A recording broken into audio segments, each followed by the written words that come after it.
New tonight, a Kerr County summer camp for girls, Heart O' the Hills, has announced they will reopen at a new location under new ownership. The former director of the camp, Jane Ragsdale, was one of the 119 killed during the Hill Country floods. The Ragsdale family held ownership of Heart for 49 of its 72 years.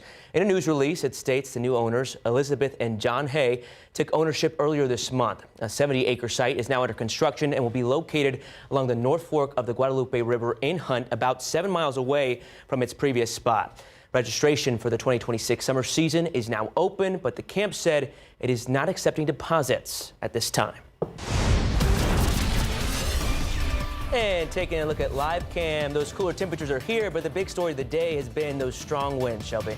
Yeah, JP, and the strong winds were really because of that cold front that came through the Alamo City. It feels absolutely amazing with the temperatures, but the winds are still strong. We're still seeing wind gusts up to about 20 miles an hour at times, almost 25 if you go into Gonzales. But take a look at the forecasted winds. It will get better. There is still that possibility of about 25-mile-an-hour wind gusts throughout the next few hours in the evening, but already tomorrow morning, the winds are continuing to die down even by tomorrow night. But keep in mind, we do still have that fire weather watch and a few red flag warnings in effect throughout 9 p.m. today for that chance if any fires do develop. They could spread fairly quickly, and we have already seen a few wildfires start. Good news is they're out of our neck of the woods. I'll give you a future cast on how long we have this dry conditions and how the cold we're going to get tonight and tomorrow coming up after the break. Welcome back. Your time 5:43 this evening. Those cooler temps are here. When I was outside, though, the trees and the stoplights swaying in the wind. Oh, I mean, this morning I went out for a walk to get my mail, and the first thing I knew was that wind greeted me this morning. And I think that most people noticed that wind as you were waking up and going out and about. But the good news, JP, is the wind's not expected to linger forever. But it was really moving through because of that cold front that came through not only San Antonio, but up that center of low pressure that brought that cold front is up closer to the Great Lakes, and it's actually bringing the first lake effect snow for the Northeast. But what I want to focus on is the strong winds that came behind it. We're still going to experience about 25-mile-an-hour wind gusts throughout the next few hours, and you can really see that wind moving through the country. But it also brought some drier conditions. We're sitting fairly dry. Our dew point temperatures are sitting in the 20s, even getting closer to the teens tonight. And that's why we still have that risk for that fire danger threat throughout the next few hours. We do still have a few red flag warnings and a few fire weather watches until about 9 p.m. today, especially because we're seeing that extreme to even very high chance of that fire danger today. In fact, we have already seen a few brush fires and grass fires already start for some in South Texas. Most of them have been closer to Beeville, even near Refugio or Corpus Christi, but not really any in San Antonio. But if we do, we will continue to keep you posted on that chance. But that cold front's not only bringing us those cooler temperatures, most of the country is sitting fairly much cooler. 45 degrees in Cheyenne, 55 in Abilene, and even then, portions of near Chicago sitting below freezing now at 30 degrees. But what we're watching is that cold air setup. That low pressure system moved through, and most of the country is sitting below average for their normal temperature, behind that dip in the jet stream, giving us those cooler temperatures. But what we're watching is a little bit of a warm up next week. We're watching as slightly above average temperatures returning to the forecast by the time we get to about midweek, about Wednesday. But with this, we hear cold weather and a lot of people panic. This isn't going to be like 2021. We're not expected to get to that cold in the teens and even in the 20s. I do expect a few areas could be waking up tomorrow and Tuesday with wind chill temperatures, though. Our air temperature is expected to be in the 30s, maybe even some 40s for some, but our wind chills, I am expecting it to be feeling right about freezing, not only tomorrow morning, but even as we get into Monday morning. We're warming up in the afternoon back into the 50s, into the 60s.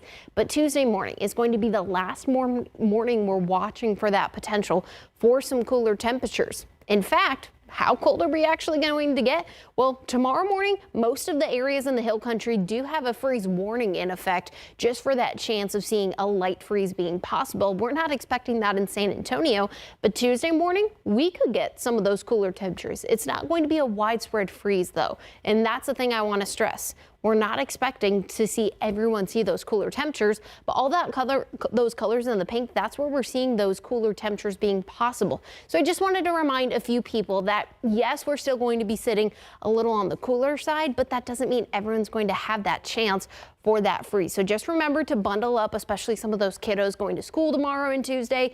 It's definitely going to be chilly in the morning. Protect your people, your pets, your plants. You might want to cover some of those outdoor plants.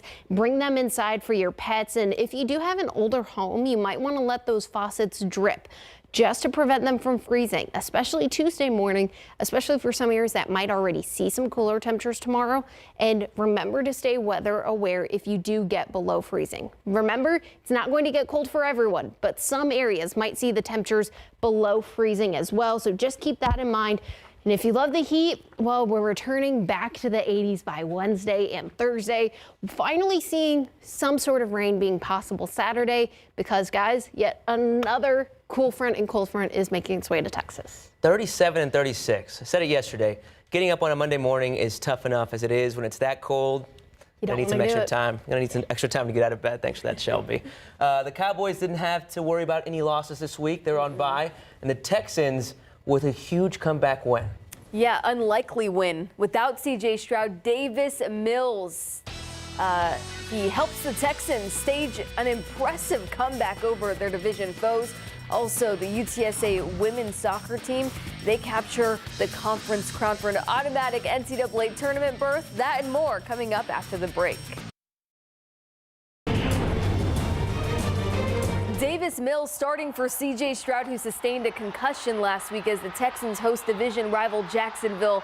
Rough first half for Houston, but this play right here, a momentum changer. A one-handed interception by Derek Stingley Jr. prevents the Jags from adding to their lead. Texans trying to stage a comeback. 10 minutes left in the fourth quarter, down 29-18. Mills throws over the middle to Nico Collins, who hauls it in. Talk about a tough catch. A few plays later, 3rd and 3 from the Jags 7. Mills has all day to throw, and he finds Dalton Schultz in the back of the end zone. That's Schultz's first touchdown of the season. The Texans' 2-point attempt fails, and they trailed 29-24. Next Texans drive, same score, 3rd and 10 from their own 7-yard line. Mills hits Schultz again. Big gain there later in the drive. 3rd and goal from the 14 now.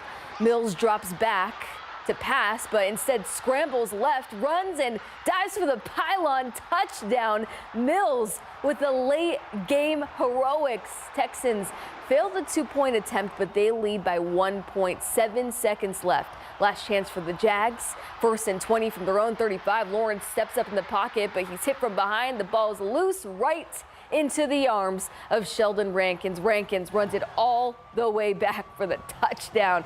What a game. The Texans win 36-29. Huge for Houston, as you can see now, just a game back of 2nd place in the AFC South. After the game, Mills walked us through that heroic game-winning touchdown.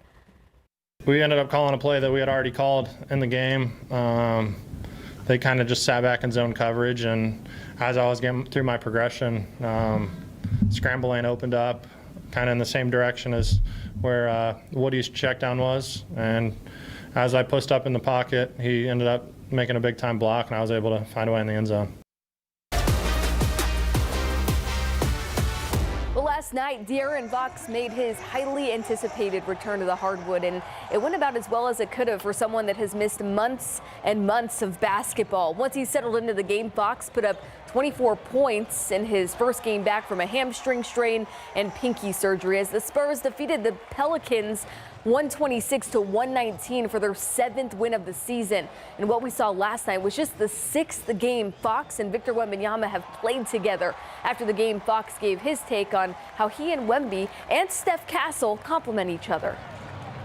This is only our 6th game playing together, so that's still a work in progress. But I think we help each other and we complement each other, and even with like Steph, I feel like it opens up for them as well. During the course of the first half, like Herb is picking me up at half court and I don't have the ball. So I'm trying to tell them to continue to be more aggressive. There's no reason for me to bring their best defender in the action if we don't have to. And y'all are playing against, I guess, lesser defenders. Like, I mean, he's a all defensive team caliber player. So with that, just use my gravity, use the space that we have. And if we have to play a 4-on-4 with the players that we have and I'm not there and their best defender's out, I like our odds.